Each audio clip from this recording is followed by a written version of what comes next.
বঙ্কিমচন্দ্র চট্টোপাধ্যায়ের আনন্দমঠের তৃতীয় খণ্ড থেকে আমরা পড়াশোনা করছি। আজকে আমরা তৃতীয় খণ্ডের নবম পরিচ্ছেদ দিয়ে পড়াশোনা শুরু করব। গ্রুম গ্রুম গুম ইংরেজের কামান ডাকিল। সেই শব্দ বিশাল কানন কম্পিত করিয়া প্রতিধ্বনিত হইল, গ্রুম গ্রুম গুম। নদীর বাঁকে বাঁকে ফিরিয়া সেই ধ্বনি দূরস্থ আকাশ প্রান্ত হইতে প্রতিক্ষিপ্ত হইল, গ্রুম গ্রুম গুম। নদী পাড়ে দূরস্থ কাননান্তরের মধ্যে প্রবেশ করিয়া সেই ধ্বনি আবার ডাকিতে লাগিল, গুরুম গুরুম গুম। সত্যানন্দ আদেশ করিলেন, তোমরা দেখো কিসের তোপ। কয়েকজন সন্তান তৎক্ষণাৎ অশ্বারোহণ করিয়া দেখিতে ছুটিল। কিন্তু তাহারা কানন হইতে বাহির হইয়া কিছু দূরে গেলেই শ্রাবণের ধারার ন্যায় গোলা তাহাদের উপর বৃষ্টি হইল। তাহারা অশ্ব সহিত আশ্বস্ত হইয়া সকলে প্রাণত্যাগ করিল। দূর হইতে সত্যানন্দ তাহা দেখিলেন। বলিলেন, উচ্চ বৃক্ষে উঠো, দেখো কি। তিনি বলিবার অগ্রেই জীবানন্দ বৃক্ষে আরোহণ করিয়া প্রভাত কিরণে দেখিতেছিলেন। তিনি বৃক্ষের উপরিস্থ শাখা হইতে ডাকিয়া বলিলেন, তোপ ইংরেজের। সত্যানন্দ জিজ্ঞাসা করিলেন, অশ্বারোহী না পদাতিক? জীবানন্দ বলিল, দুই আছে। কত? আন্দাজ করিতে পারিতেছি না, এখনো বনের আড়াল হইতে বাহির হইতেছে। গোরা আছে নাকি? না, কেবল সিপাহী। জীবানন্দ বলল, গোরা আছে। তখন সত্যানন্দ জীবানন্দকে বলিলেন, তুমি গাছ হইতে নামো। জীবানন্দ গাছ হইতে নামিলেন।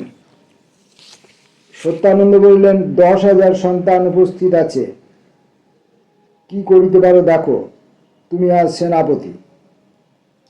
জীবানন্দ সশস্ত্রে সজ্জিত হইয়া উল্লম্ফনে অশ্বে আরোহণ করিলেন। একবার নবীনানন্দ গোস্বামীর প্রতি দৃষ্টি করিয়া নয়নেঙ্গিতে কি বলিলেন, কেহ তাহা বুঝিতে পারিল না। নবীনানন্দ কেবল তাহা দুইজনের মধ্যেই বুঝিল, হয়তো এ জন্মের মতো এই বিদায়। তখন নবীনানন্দ দক্ষিণ বাহু উত্তোলন করিয়া সকলকে বলিলেন, ভাই, এই সময় গাও, জয় জগদীশ হরে। তখন সেই 10,000 সন্তান এক কণ্ঠে নদী, কানন, আকাশ প্রতিধ্বনিত করিয়া তোপের শব্দ ডুবাইয়া দিয়া সহস্র বায়ু উত্তোলন করিয়া গাহিল, জয় জগদীশ হরে, ম্লেচ্ছ নিবহ নিধনে কলয়সী করবালম।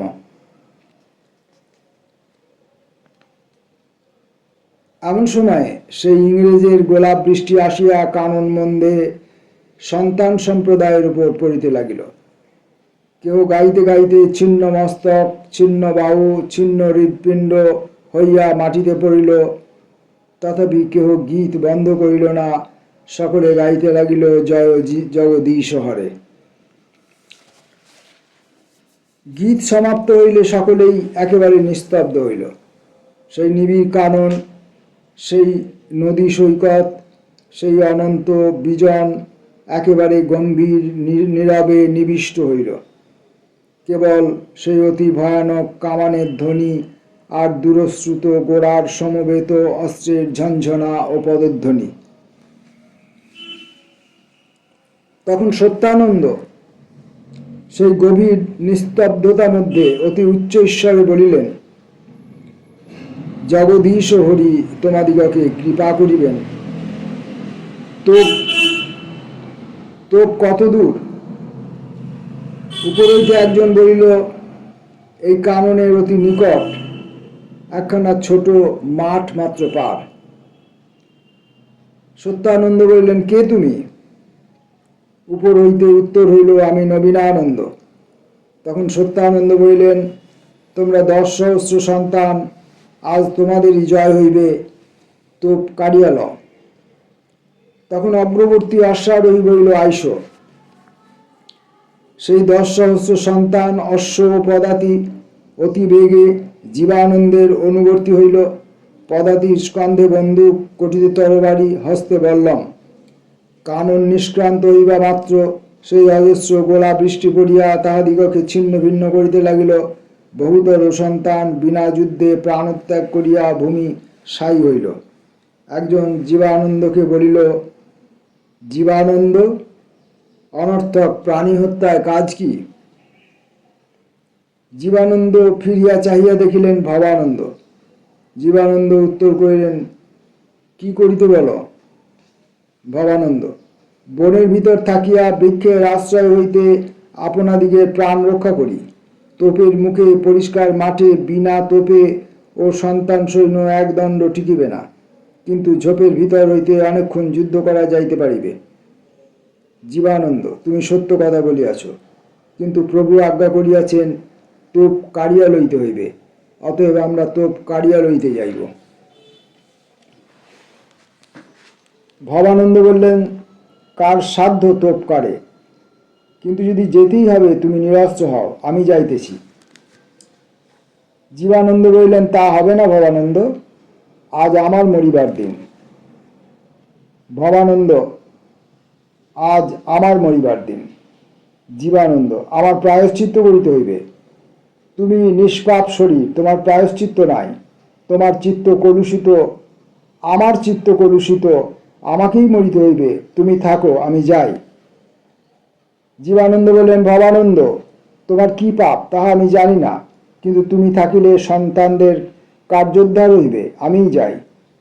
ভবানন্দ নীরব হইয়া শেষে বলিলেন, মরিবার প্রয়োজন হয় আজই মরিব, যেদিন মরিবার প্রয়োজন হইবে সেই দিন মরিব, মৃত্যুর পক্ষে আবার কালাকাল কি? তবে এসো। এই কথার পর ভবানন্দ সকলের অগ্রবর্তী হইলেন। তখন দলে দলে ঝাঁকে ঝাঁকে গোলা পড়িয়া সন্তান সৈন্য খণ্ড বিখণ্ড করিতেছে, ছিঁড়িয়া চিরিতেছে, উল্টাইয়া ফেলিয়া দিতেছে। তাহার উপর শত্রুর বন্দুকওয়ালা সিপাহী সৈন্য অব্যর্থ লক্ষ্যে সারি সারি সন্তান দলকে ভূমে পাড়িয়া ফেলিতেছে। এমন সময় ভবানন্দ কহিলেন, এই তরঙ্গে আজ সন্তানকে ঝাঁপ দিতে হইবে। কে পারো ভাই? এই সময় গাও বন্দে মাতরম। তখন উচ্চ নিনাদে মেঘমল্লার রাগে সেই সহস্র কণ্ঠ সন্তান সেনা তোপের তালে গাইল বন্দে মাতরম। 10ম পরিচ্ছেদ। সেই 10 সহস্র সন্তান বন্দে মাতরম গাইতে গাইতে বল্লম উন্নত করিয়া অতি দ্রুত বেগে তোপশ্রেণীর উপর গিয়া পড়িল। গোলা বৃষ্টি খণ্ড বিখণ্ড বিদীর্ণ উৎপতিত অত্যন্ত বিশৃঙ্খল হইয়া গেল, তথাপি সন্তান সৈন্য ফেরে না। সেই সময় ক্যাপ্টেন টমাসের আজ্ঞায় একদল সিপাহী বন্দুকে সঙ্গীন চড়াইয়া প্রবল বেগে সন্তানদিগের দক্ষিণ পার্শ্বে আক্রমণ করিল। তখন দুই দিক হইতে আক্রান্ত হইয়া সন্তানেরা একেবারে নিরাশ হইল। মুহূর্তে শত শত সন্তান বিনষ্ট হইল। তখন জীবানন্দ বলিলেন, ভবানন্দ, তোমারই কথা ঠিক, আর বৈষ্ণব ধ্বংসের প্রয়োজন নাই, ধীরে ধীরে ফিরি। ভবানন্দ বললেন, এখন ফিরিবে কি প্রকারে? এখন যে পিছনে ফিরিবে সেই মরিবে। জীবানন্দ বলিলেন, সম্মুখে ও দক্ষিণ পার্শ্ব হইতে আক্রমণ হইতেছে, বাম পার্শ্বে কেউ নাই, চলো অল্পে অল্পে ঘুরিয়া বাম দিকে বেরিয়া সরিয়া যাই। ভবানন্দ বলিলেন, সরিয়া কোথায় যাইবে? সেখানে যে নদী, নতুন বর্ষায় নদী যে অতি প্রবল হইয়াছে, তুমি ইংরেজের গোলা হইতে পলাইয়া এই সন্তান সেনা নদীর জলে ডুবাইবে? জীবানন্দ, নদীর উপর একটা পুল আছে, আমার স্মরণ হইতেছে। এই 10 সহস্র সেনা সেই পুলের উপর দিয়া পার করিতে গেলে এত ভিড় হইবে যে বোধহয় একটা তোপেই অবলীলাক্রমে সমুদায় সন্তান সেনা ধ্বংস করিতে পারিবে। জীবানন্দ বলিলেন, এক কর্ম করো, অল্প সংখ্যক সেনা তুমি সঙ্গে রাখো।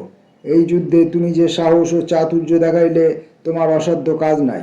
তুমি সেই অল্প সংখ্যক সন্তান লইয়া সম্মুখ রক্ষা করো। আমি তোমার সেনার অন্তরালে অবশিষ্ট সন্তানগণকে পুল পার করিয়া লইয়া যায়। তোমার সঙ্গে যাহারা রহিল তাহারা নিশ্চিত বিনষ্ট হইবে, আমার সঙ্গে যাহারা রহিল তাহারা বাঁচিতে পারিবে। ভবানন্দ বলিলেন, আচ্ছা, আমি তাহা করিতেছি। তখন ভবানন্দ 200 সন্তান লইয়া পুনর্বার বন্দে মাতরম শব্দ উত্থিত করিয়া ঘোর উৎসাহ সহকারে ইংরেজের গোলন্দাজ সৈন্য আক্রমণ করিলেন। সেইখানে ঘোরতর যুদ্ধ হইতে লাগিল, কিন্তু তোপের মুখে সেই ক্ষুদ্র সন্তান সেনা কতক্ষণ টিকে? ধান কাটার মতো তাহাদিগকে গোলন্দাজেরা ভূমিসায়ী করিতে লাগিল। এই অবসরে জীবানন্দ অবশিষ্ট সন্তান সেনার মুখ ঈষৎ ফিরাইয়া বাম ভাঙে কানন বেরিয়া ধীরে ধীরে চলিলেন। ক্যাপ্টেন টমাসের একজন সহযোগী লেফটেন্যান্ট ওয়াটসন দূর হইতে দেখিলেন যে এক সম্প্রদায় সন্তান ধীরে ধীরে পলাইতেছে। তখন তিনি একদল ফৌজদারি সিপাহী, একদল পরগনা সিপাহী লইয়া জীবানন্দের অনুবর্তী হইলেন। ইহা ক্যাপ্টেন টমাস দেখিতে পাইলেন। সন্তান সম্প্রদায়ের মধ্যে প্রধান ভাগ পালাইতেছে দেখিয়া তিনি ক্যাপ্টেন হে নামা একজন সহযোগীকে বলিলেন, আমি 200-400 সিপাহী লইয়া এই উপস্থিত ভগ্ন বিদ্রোহীদিগকে নিহত করিতেছি। তুমি তোপগুলি ও অবশিষ্ট সৈন্য লইয়া উহাদের প্রতি ধাবমান হও। বাম দিক দিয়া লেফটেন্যান্ট ওয়াটসন যাইতেছেন, দক্ষিণ দিক দিয়া তুমি যাও। আর দেখো, আগে গিয়া পুলের মুখ বন্ধ করিতে হইবে, তাহলে 3 দিক হইতে উহাদিগকে বেষ্টিত করিয়া জালের পাখির মতো মারিতে পারিব।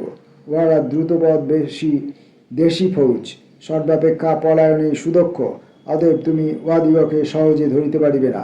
তুমি অশ্বারোহীদিগকে একটু ঘুরপথে আড়াল দিয়া গিয়া পুলের মুখে দাঁড়াইতে বলো, তা হইলে কর্ম সিদ্ধ হইবে।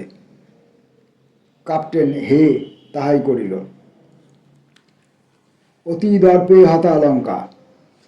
ক্যাপ্টেন টমাস সন্তানদিগকে অতিশয় ঘৃণা করিয়া 200 মাত্র পদাতিক ভবানন্দের সঙ্গে যুদ্ধের জন্য রাখিয়া আর সকল হের সঙ্গে পাঠাইলেন। চতুর ভবানন্দ যখন দেখিলেন ইংরেজের তোপ সকলই গেল, সৈন্য সব গেল, যাহা অল্পই রহিল তাহা সহজেই বদ্ধ, তখন তিনি নিজ হত্যাবশিষ্ট দলকে ডাকিয়া বলিলেন যে এই কয়েকজনকে নিহত করিয়া জীবানন্দের সাহায্যে আমাদিগকে যাইতে হইবে। আর একবার তোমরা জয় জগদীশ হরে বলো।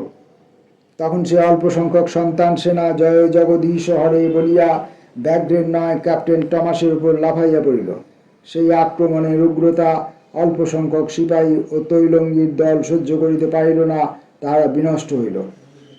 ভবানন্দ তখন নিজে গিয়া ক্যাপ্টেন টমাসের চুল ধরিলেন। ক্যাপ্টেন শেষ পর্যন্ত যুদ্ধ করিল। ভবানন্দ বলিলেন, ক্যাপ্টেন সাহেব, তোমায় মারিব না, ইংরেজ আমাদিগের শত্রু নহে। কেন তুমি মুসলমানের সহায় হইয়া আসিয়াছ? আইসো, তোমার প্রাণদান দিলাম, আপাতত তুমি বন্দী। ইংরেজের জয় হোক, আমরা তোমাদের শহীদ। ক্যাপ্টেন টমাস তখন ভবানন্দকে বধ করিবার জন্য সঙ্গীন সহিত একটা বন্দুক উঠাইবার চেষ্টা করিল, কিন্তু ভবানন্দ তাহাকে বাঘের মতো ধরিয়াছিলেন। ক্যাপ্টেন টমাস নড়িতে পারিল না। তখন ভবানন্দ অনুচর রূপে বলিলেন যে ইহাকে বাঁধো। 2-3 জন সন্তান আসিয়া ক্যাপ্টেন টমাসকে বাঁধিল। ভবানন্দ বলিলেন, ইহাকে একটা ঘোড়ার উপর তুলিয়া লও, চলো, উহাকে লইয়া আমরা জীবানন্দ গোস্বামীর অনুকূলে যাই। তখন সেই অল্প সংখ্যক সন্তানগণ ক্যাপ্টেন টমাসকে ঘোড়ায় বাঁধিয়া লইয়া বন্দে মাতরম গাইতে গাইতে লেফটেন্যান্ট ওয়াটসনকে লক্ষ্য করিয়া ছুটিল। জীবানন্দের সন্তান সেনা ভগ্নোদ্যম, তাহারা পলায়নে উদ্যত। জীবানন্দ ও ধীরানন্দ তাহাদিগকে বুঝাইয়া সংযত রাখিলেন, কিন্তু সকলকে পারিলেন না। কতকগুলি পলাইয়া আম্রকাননে আশ্রয় রইল। অবশিষ্ট সেনা জীবানন্দ ধীরানন্দ পুলের মুখে লইয়া গেলেন, কিন্তু সেইখানে হে ও ওয়াটসন তাহাদিগকে 2 দিক হইতে ঘিরিল, আর রক্ষা নাই।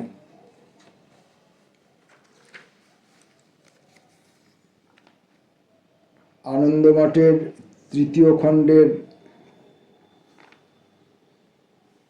9ম পরিচ্ছেদ এবং 10ম পরিচ্ছেদ এইটুকু অংশ আজকের মতো আমরা পড়লাম। খুব শীঘ্রই আমরা আনন্দমঠ শেষ করতে চলেছি।